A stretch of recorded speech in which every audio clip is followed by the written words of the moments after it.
Today we compare Ableton Live and FL Studio. First and foremost, I do not own Ableton Live. I've only got the 30-day trial, so actually, let's adjust the title of this video.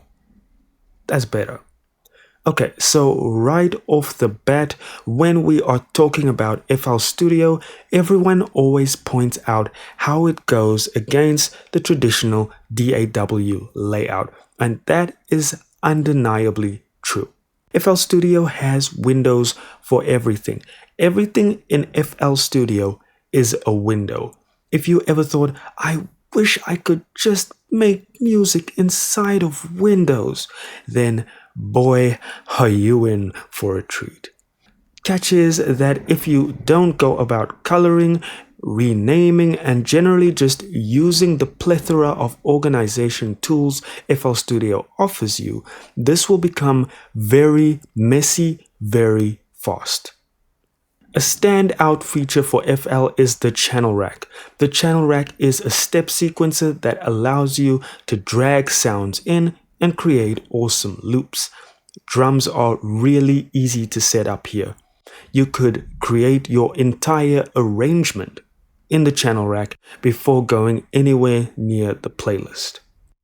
Now, upon opening Ableton, you will notice that it looks like a DAW made from cement blocks.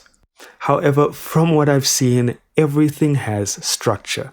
You can have your mixer, piano roll, and library all on the same screen. Then you can change to session view. Session view is perfect for live performances. It essentially allows you to keep sessions of MIDI, audio, entire loops, and more in various session panels. I don't know, I'm not good at explaining things. Therefore, at any moment in time, you could have a whole session activate or a whole loop activate rather than having it activate at a specified time within the playlist. So if it's a live performance, you can really jump from one session to the next within a few seconds. I feel as though I'm under-explaining the power of this feature, so tell us more of what you can do with Live in the comments if you are a full-time Ableton user. FL Studio's stock sample library is nothing to phone home about. Really, it's just okay. Oh, the wind is wild out here tonight. As I was saying, however, there are some really cool VSTs that make up for it. I've always felt that FL offers great tools for sound design. Plugins like Harmor, Citrus, and Flex are awesome. Plugins like Patcher give you near complete sound design freedom to use plugins to make entirely new weird plugins, if that makes sense. Now, Live is going to blow FL stock sounds out of the water, to the point where after watching a few videos and finding out there was a free trial, I went over to download said free trial to get the full Ableton experience before I talk about it. And I think FL Studio is about 2 to 3 gigs unpacked. Same story with Ableton, however, there is a 76 gig additional sound content bundle when you purchase Ableton. Ableton is making sure you have access to a large sample library, and that is really awesome. Not to knock FL, but in terms of content, Ableton are in a league of their own. In terms of the piano roll, FL Studio has been a dominating force in this respect with a host of features such as the ability to arpeggiate, strum, and slice all in a matter of seconds. Using FL Studio's piano roll is just so good and efficient. If I put down a note, when I put down the next note, it's going to make them the same size. I know this sounds so minor, but when I'm in Ableton and I put down a note and I put down the next note, it makes it small again, and it's just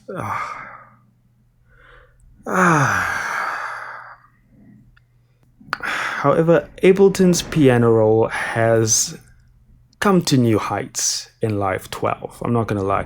Arpeggiating notes is just as fast as FL Studio now. Using the keyboard shortcuts even gives me the feel of the efficiency of using FL Step Sequencer to create drum loops. I think Ableton took some time to either study their opposition or took some feedback from their community. It's not FL good, but it's pretty damn close.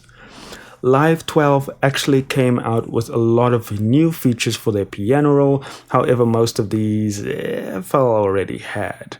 With FL's recent update, they have added stem separation, which is really awesome. Take a sample and split all the sounds from drums to keys to guitars, vocals, and so forth.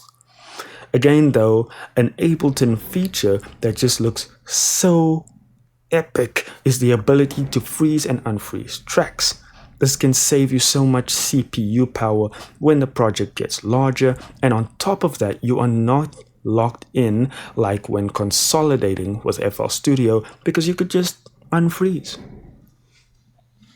Ableton, with the release of the Push-to controller, has introduced MPI support. So basically, you could say touch sensitivity for instrument velocity or how hard or soft you press on the Push-to's buttons. Ableton can detect that now. I feel like I could have worded this better, but you know what I mean. Now, Ableton is a pricey piece of software. This DAW will cost you a decent amount for the full version. However, there are 3 plans here. Live Intro at $99 USD. This is the stripped down version of Ableton. In the middle tier, we have Standard at $439. Full features, not all the sounds and VSTs though.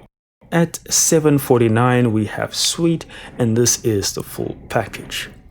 FL Studio has a demo version which basically lets you have free reign of FL.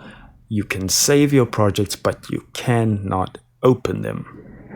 So when it comes to the actual price plans, we've got Fruity at $99 USD. If you are a beginner, just skip this and get something like MPC Beats. It's free. Producer at $200. This is definitely where it's at if you're serious about producing music in FL. Signature comes in at $300 USD, and it's the producer edition with some added VSTs. Good ones, might I add. Lastly is the All Plugins edition at $500 USD. So there you have it, 2 very powerful programs with the digital producer in mind. The power that these workstations put in our hands is actually insane. Ableton or FL, let us know which one you prefer. They are both spectacular DAWs. Give us a like and subscribe. We'd really appreciate it. Thanks for watching our videos and have an absolutely amazing night.